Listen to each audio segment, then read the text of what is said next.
I want you all to imagine that you've been placed in an incident where a person with a gun is potentially threatening your life. Would you blame the gun, or would you blame the person?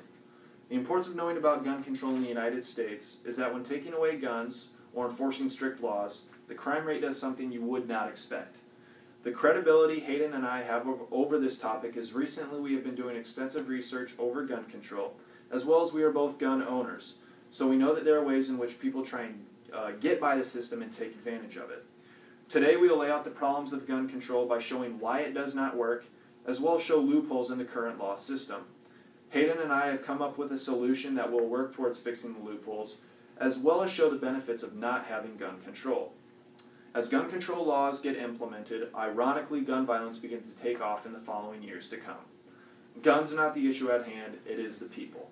According to Michael Snyder from his article published on August 12, 2013, called American Dream, he stated, despite the very strict ban on guns in the UK, the overall rate of violent crime in the UK is about 4 times higher than in the United States. So instead of looking at gun control from a global perspective, let's take a look at Chicago, which is one of the largest cities in the United States, as well as one of the select cities in the US that implemented gun control. The only problem with this is that they received a nickname that no city would want. According to Michael Snyder, from his article published on August 12, 2013 called American Dream, he stated Chicago is now considered the deadliest global city. So if gun control is not working in Chicago, it should raise suspicions for us living in Omaha because it could potentially affect our city if our lawmakers ever wanted to implement such laws. Politicians cannot be making knee-jerk reactions whenever gun violence is happening. According to Larry Keane from his CNN article, Why Hillary Clinton is Wrong on Gun Liability, published on October 26, 2015, he said, according to PolitiFact, Clinton said the gun industry is the only business in America that is wholly protected from any kind of liability. Clinton is talking about a law that says the gun industry is protected from liabilities in certain instances, but the law also specifies several situations in which the gun industry is susceptible to lawsuits. Keane also said, suing gun companies for criminals misusing their lawfully sold products is like suing Sears if one of their hammers is used in a murder. With gun control laws seemingly becoming more popular, more cities might become at risk. If Omaha were to implement a gun control law, we would see similar results in Chicago and the United Kingdom with the violence rate going up. According to Jeffrey Myron, from his article Violence, Guns, and Drugs, published on October 2001, said countries with the strictest gun control laws tend to have the highest homicide rates.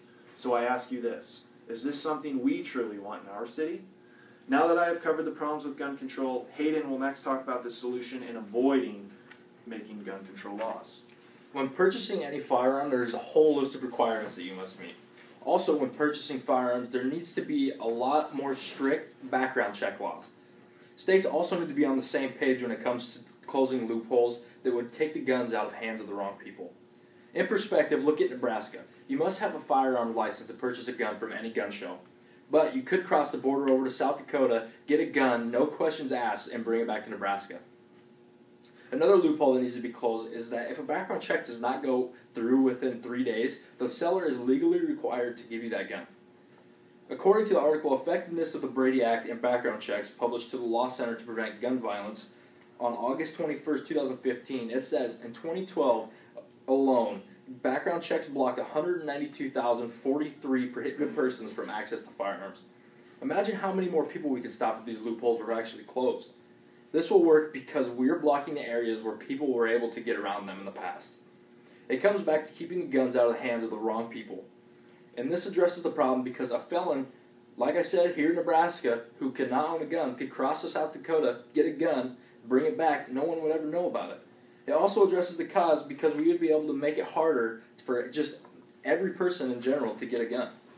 According to the U.S. Department of Justice, published on January 1999, accessed on March 28, 2016, they determined that 95% of background checks are completed within 2 hours.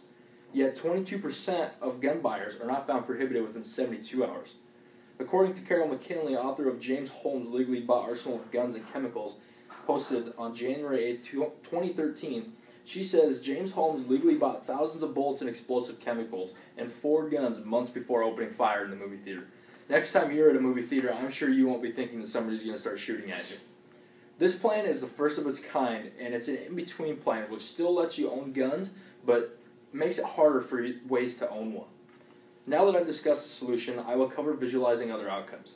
Our plan has many beneficial outcomes, with no negatives. Benefits include more guns owned legally, using guns for self-defense, closing loopholes, and guns being out of the hands of the wrong people. We would live in a safer place if guns were harder to get and more people had them for self-defense. According to Michael Snyder, writer of The American Dream, published on August 12, 2013, he says the city of Kennesaw, Georgia, passed a law requiring every home to have a gun. The crime rate actually dropped by 50%, and over 23 years, burglaries have declined by 89%. This country will not change if we do not act soon, and if we do not get the problem solved, big cities will become war zones. More cities will become like Chicago, and we will be living on one of the most dangerous cities dangerous countries on the planet.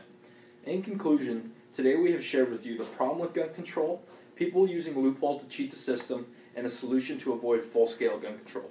Tomorrow, instead of thinking how we need to get guns off the street, go to your local county or state officials and show your concern for what might happen if gun control is implemented. It is important to know that while enforcing strict gun laws and taking guns off the street might seem like a great idea, and we cannot stress this enough, in reality the crime rate ends up going through the roof in the following years to come. So next time you think, wow, taking guns off the street sounds like a great idea, why shouldn't we do this? Think about how the gun is not magically pulling the trigger itself.